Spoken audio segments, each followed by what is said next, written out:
Thanks so much for having me. And it was great to hear the data that Pa shared and the importance of our relationships in our work well-being. And as an architect, I'm excited to share that our spaces can also have a huge impact on our work well-being. And at Google, our early trends in terms of how we design our spaces are around creating places that have creative sparks, that design for casual collisions, that are places that help us be our most healthy.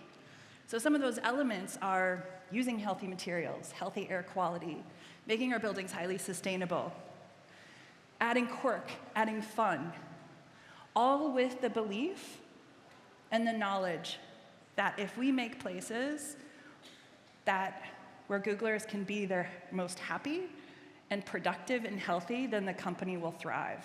So it even included things like providing services to reduce frictions, having free transportation, free food, free fitness, even dry cleaning that can be done at the office to really help people be able to be their most productive.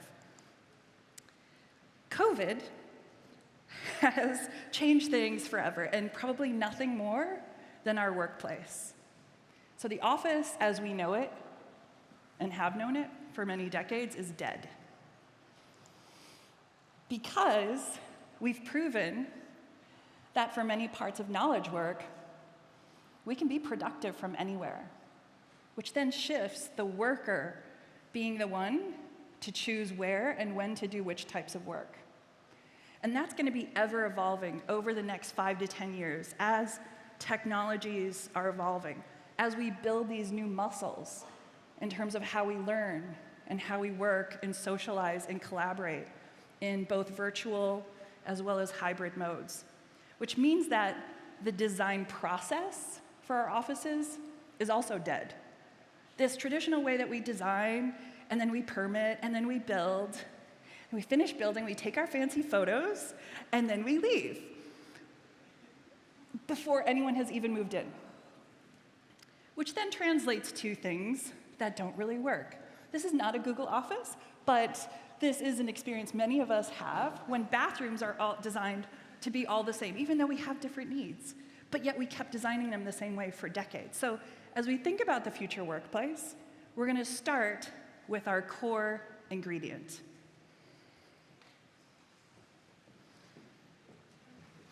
And I bring you the voice of the user.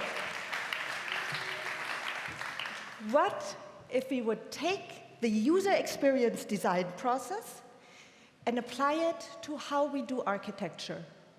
From research to co-creation with the user to validation of our hypotheses in terms of what we thought was right. Because when we ask the user, they have a lot of opinions. They know what they want. They know what they want to do at work, and they know what they want from a space. So with that, we got to change the design process.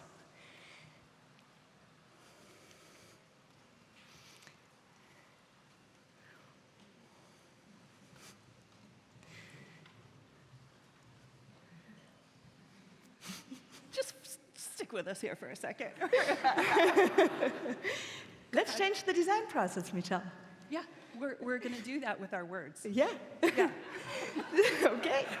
So the real work now starts at launch. The real work, similar to how we design software applications, now starts at move-in day, when the people come into the space and start using your space and using what you're trying to do. And they're going to show you whether your validations are right or wrong. This also means that how we design our buildings needs to change, because we have to be thinking about long-term flexibility so our buildings can still be vibrant for decades to come, even though we have no idea how we might be using them. So having things like high ceilings, long spans between where we have the columns, having authentic structural materials that really can be vibrant for decades. And then on the interiors, have an adaptable kit of parts that can really help us be able to curate the spaces, as well as the users be able to adjust the spaces themselves. And then we add this ambient kit of parts to the mix, things that really allow this new level of comfort using light, sound, scent, and climate. And with that, the role of the architect and the role of the user experience designer, they change. We're not the rock stars anymore coming in and presenting a vision and creating this magical thing. We now become the DJs. We listen. We take this kit of parts and we move it around and we hear and feel what the people in this space need at any given moment, and we adjust and adapt to make their flow the best flow it can be. And with that, the beginning starts when people move in. So let's do this. Let's feel this new way of designing our workplace. So let's meet our user. Her name is Ria. Ria now is in hybrid mode. So she works from home a couple of days a week because she has a team in Zurich. She lives in Austin, Texas, and she has a team in Zurich that she collaborates with. So when we go into her home setup, she has the perfect setup for the work that she needs to do. And that perfect setup also includes connection to the colleagues. We call it the shoulder tap, meaning that at any given point, she can reach people through this little wall that comes up at the side, and she can see and talk to them and get unblocked on certain questions that she has. Now, on Thursdays, Ria does go in the office, and 18 months of pandemic have dramatically shifted what she expects from the office. Things that she can do at her desk at home, taking a meeting, connecting to colleagues, doing deep work, she expects that same setup, friction-free, in the office now. So this means we have to even change the desks themselves. How do we make it such that when Ria comes in, just with the push of a button, her desk setup can replicate her home and her ergonomic preferences, her technology preferences, temperature, lighting, etc. So one of the bigger problems that we know that people have when they come to the office is deep work, is focus work. We've exhausted this open floor plan, this open office. What can we actually do with the support system that you've outlined where we can support Ria throughout her day and throughout the different phases that she goes through trying to get her work done? So let's use this new ambient layer to help her focus. Let's bring in aspects of nature through sounds, through visuals, through air temperature. So we can really have those cognitive benefits that we have when we work in nature. There are other times where Ria may be doing deep flow state work, where she really needs a more somber-like chamber. What does a library feel like? And then having adjustable air circulation and circadian lighting throughout the day to help her combat fatigue and help her stay connected to the outside world even when she's inside. So now you have a support system for that one person and for what she needs to do throughout the day. How about extending that to the team? We know that the number one reason why people want to come to the office is because they want to collaborate with their teammates. And how do we extend what we can do for one person to support a whole team and their way of working? So this is a really interesting shift in our workplace. Pre-COVID, we thought about the individual desk as our place of belonging, our place of ownership. In the future workplace, that's shifting to the team.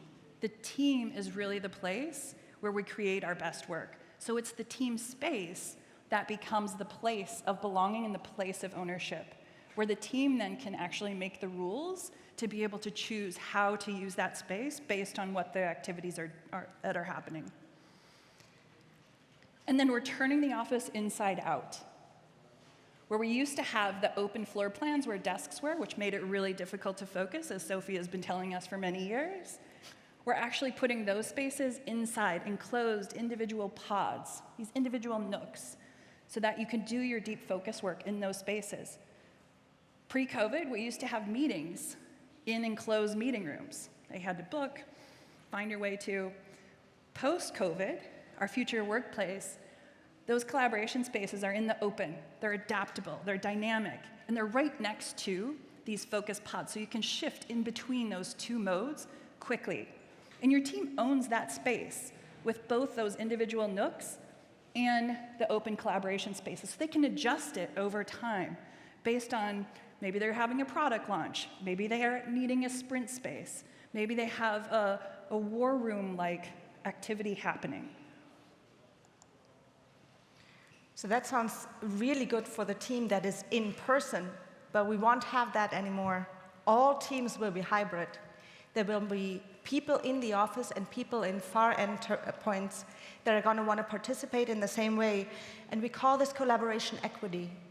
See and be seen, hear and be heard, and participate in any co-creation process with the same equity as the people on site. So this is the other big shift with the future workplace. So in a team neighborhood here, we have something that we call Starline, which provides an almost lifelike one-on-one experience. It utilizes aspects of and ideas of telepresence. In the center, we have what we call Campfire, which is a collaboration space in the round where we have multiple monitors. So that way, our teammates who are joining remotely all have equal presence as the people who are in the space physically. And then we have monitors that are on casters, so we can move it around. So we basically can be bringing around our remote teammates where and when we need to be collaborating with them. Let's push this idea a little bit further. Teams are not always harmonious, and there's friction in teams. People can be dominant or dominating a conversation, and the equity all falls apart. And the psychological safety of a team can dramatically be disturbed. With this system, is there a way to actually support a full team and reharmonize a team and help them be better at the work that they do? So let's bring in some of our atmospheric layer. Studies show that sound, oxygen levels, temperatures, and lighting can help to de-escalate conflict and help provide a more productive atmosphere for our team. So now you have this support system, you have this space that the team owns that is full of co-creation for the team, and you have this active support system that helps the team really be their best, similar to how we can do it from individual.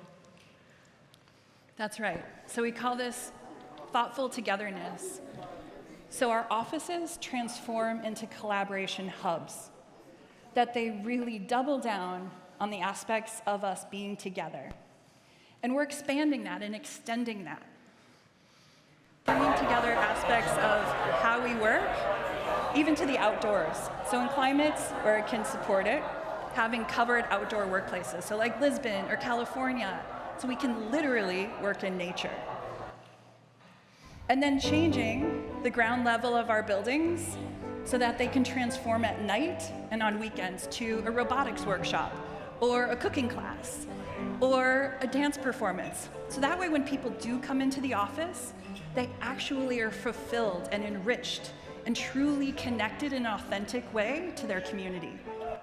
So people don't have to come to the office, but they can come to the office if they want to, and they're going to come to the office for that feeling of connectedness and for that feeling of being connected to their team, their workplace, and their community.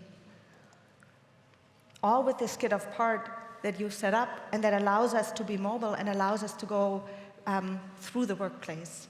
That's right, and really setting up then, shifting to the design starting when the people move in. And it never ends. The design process will never end. It is a living, breathing element, just like the people who are in the spaces. And it's all in service of these people and of them truly developing their best being, the best self of what they can be. It's about, a higher productivity, more diversity and more diverse ways of working, more agency over that diversity, and a more resilient well-being. With this element of really thinking about making the workplace great for everyone. Because if COVID has taught us one thing, it's the power of empathy. And for the future workplace, empathy is our superpower. Because true equity means we're only okay if everyone is okay. Thank you.